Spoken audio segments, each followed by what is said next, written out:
Hey y'all, Dr. Ryan here with Windermere Dental in Cumming, Georgia. We're back again with another video. We come here every week to give you news and information in the dental field to help you have a healthy smile.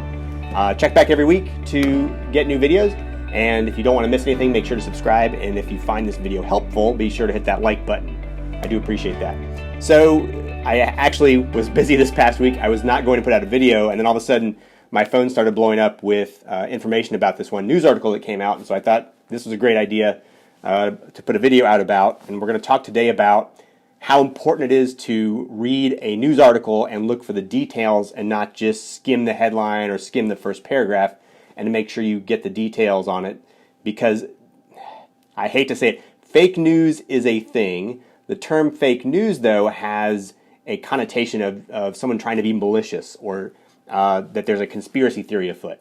But in all actuality, fake news does exist a lot of the time just because people are people and mistakes can happen. Sometimes they're rushing to get an article out in a deadline. Sometimes they are writing, in this situation, they're writing about a scientific topic that they don't really have background on, so they don't fully understand the material. I think that happens more often than not in regards to scientific research and especially health information.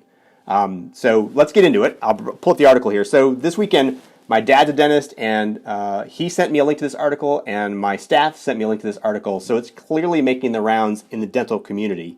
It's an article in Yukon Today from the Yukon Health Organization, and I've got it pulled up here. So you can see it is really the headline. So let me go through here what kind of things. We'll go through the article. I'll tell you what things are good about it, what things are not so great about it, and what really tipped me off that there were some issues here.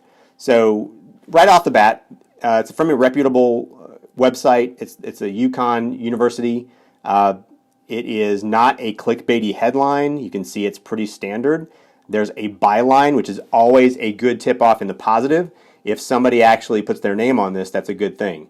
If you ever see an article that doesn't have a byline, which means the person who was the author of the article, if there's no byline, no name, it's probably bogus.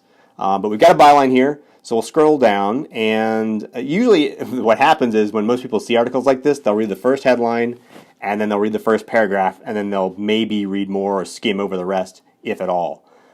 So right here in the first paragraph, it talks about how mouth rinses, a specific one in particular, can kill maybe the SARS-CoV-2 coronavirus. And then these two words are what caused all the ruckus in the dental community: prevent transmission.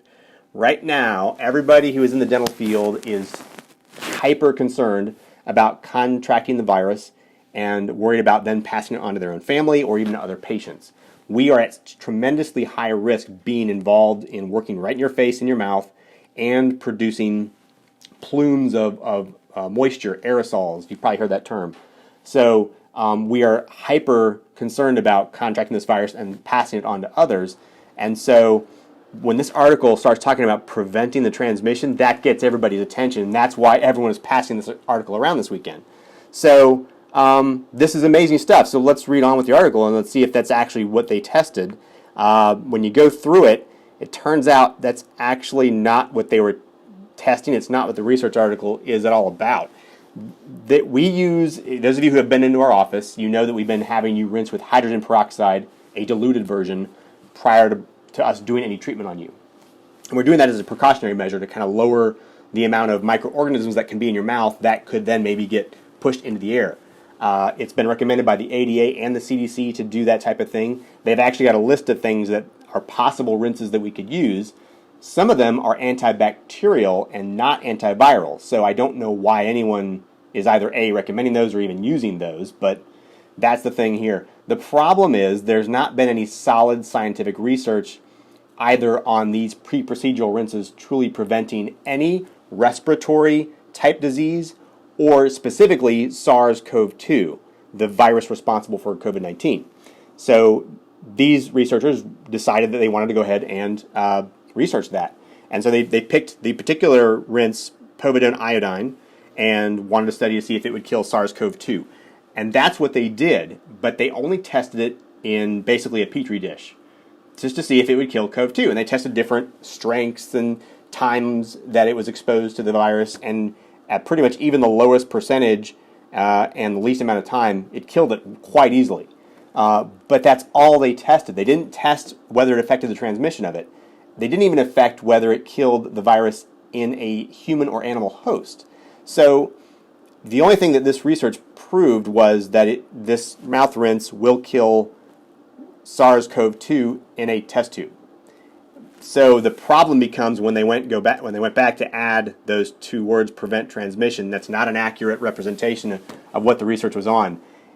In order to test if it prevented transmission, they would have to test whether it truly lowered the virus in the mouth, whether it lowered the virus for a certain amount of time during the duration of the procedure, whether it was present in the aerosol that was produced during the procedure, and whether the healthcare provider providing that procedure, what the risk of transmission of the virus was in those situations. So none of that was tested. It was just the test tube part of it that was gone through. And everybody got super excited until you read the details, and you got to look at that. Aside from that, this mouth rinse, so the positive is, yeah, we do know this stuff will kill SARS-CoV-2 now, which is great. Everybody can get excited about that. That means that increases the chances that our mouth rinses are actually helping to lower the risk of everybody transmitting the disease. Specifically this one. What is the drawback, and they even account for this in their research article, they do admit that because this one contains iodine, anybody who has an allergy to iodine, anybody who's pregnant, anybody who has thyroid problems, anybody who is receiving radioactive iodine treatment is not a candidate for this mouth rinse. So it has its limitations. The reason this represents an issue is just an example of why you need to look in the details when you read anything on Facebook, anything on the internet, when you get something from a friend. You've got to look at the details. And so this was not a malicious intent. I actually looked up the background of the author, and she's got a great resume. She has a lot of communication experience. She worked for a U.S. Congresswoman. She worked for a U.S. Senator. She has great experience working in Barcelona, Spain. She worked in New York. She's an intelligent person. I don't get any impression that this was in any way a malicious intent.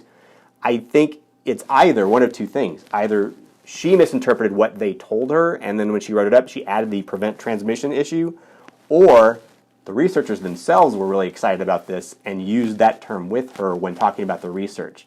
And this was an article made by UConn Health to basically promote their faculty, which is doing great work. But yeah, this is just an example of how I would prefer journalists get more scientific background if they're going to write scientific reviews of research. So that's it. So bottom line for you is to be careful what you read on the internet. Make sure you look at the details. Don't just trust everything you read. And even if it's sent to you by a friend, be very careful. You don't want to offend them, right? It's your friend looking out for you, trying to send you good information, but your friend would want to know if you happen to notice that there's something a little bit amiss in the article. So help everybody out. Make sure you look at the details. If you found this video helpful, be sure to hit that like button, and hopefully I'll have a video for you next week. It's been crazy. I don't know what my schedule's going to be like going forward, but I'll do the best I can. Have a great week. Everybody be safe. Watch my video about masks, and I would definitely still encourage everybody to wear masks when you go out in public. Please do that. You're going to be protecting everybody else, and stay safe. See you next time.